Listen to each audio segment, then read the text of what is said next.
warahmatullahi wabarakatuh. Perkenalkan, nama saya Rizky Lasari dari kelas PAI 5D. Baiklah, pada kesempatan ini saya akan menyampaikan materi yang berjudul pengertian sekolah, sosialisasi anak didik, pembentukan kepribadian anak, dan screening moral. Adapun pengertian sekolah, yaitu sekolah merupakan lembaga pendidikan formal yang dirancang untuk memberikan pendidikan kepada anak-anak peserta didik. Seperti adapun tingkat pendidikannya, yaitu mulai dari TK, taman kanak-kanak, SD, sekolah dasar, SMP, sekolah menengah pertama, SMA, sekolah menengah atas, dan perguruan tinggi. Kemudian sekolah juga memiliki tujuan untuk mengembangkan potensi diri anak, belajar berbagai pengetahuan dan keterampilan, serta mempersiapkan anak untuk hidup di dalam lingkungan masyarakat. Kemudian yang kedua yaitu sosialisasi anak di sekolah. Sosialisasi anak di sekolah merupakan proses belajar dan beradaptasi dengan lingkungan sekolah. Melalui sosialisasi, anak-anak belajar tentang nilai-nilai, norma, dan aturan yang berlaku di dalam sekolah.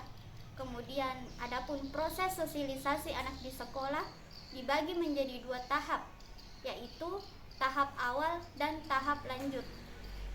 Adapun tahap awal, yaitu anak akan belajar untuk menyesuaikan diri dengan lingkungan sekolah yang baru. Kemudian pada tahap lanjut, yaitu anak akan mulai mengembangkan identitas sosialnya. Anak akan belajar untuk menemukan peran dan posisinya di dalam kelompok sosial, serta mengembangkan keterampilan sosial yang lebih kompleks seperti bekerja sama dan kepemimpinan. Kemudian yang selanjutnya yaitu pembentukan kepribadian anak. Adapun pengertian kepribadian, yaitu kepribadian merupakan ciri-ciri yang menonjol atau yang muncul dalam diri seseorang, seperti si A berkepribadian pemalas dan si B berkepribadian yang rajin, dan lain-lain.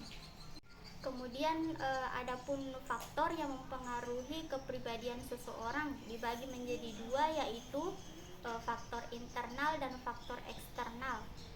Adapun pengertian faktor internal yaitu faktor yang berasal dari dalam diri seseorang, seperti ayah dari si A berkepribadian pemarah, maka si anak kemungkinan akan mengikuti kepribadian ayahnya. Kemudian faktor eksternal yaitu faktor yang berasal dari luar.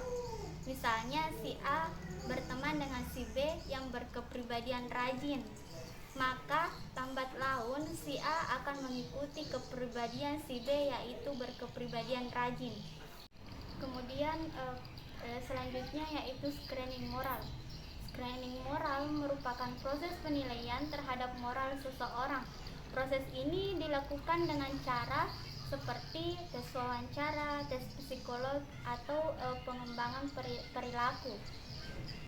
Adapun cara untuk melakukan screening moral di sekolah agar dapat berjalan dengan efisien, yaitu yang pertama menggunakan metode yang tepat. Kemudian yang kedua, melakukan penilaian yang objektif atau tidak memihak. Kemudian yang ketiga yaitu memberikan umpan balik kepada siswa. Kemudian yang keempat yaitu melakukan evaluasi secara berkala. Baiklah, itulah materi yang saya sampaikan pada kesempatan ini. Wabillahi taufiq wassadah. Wassalamualaikum warahmatullahi wabarakatuh.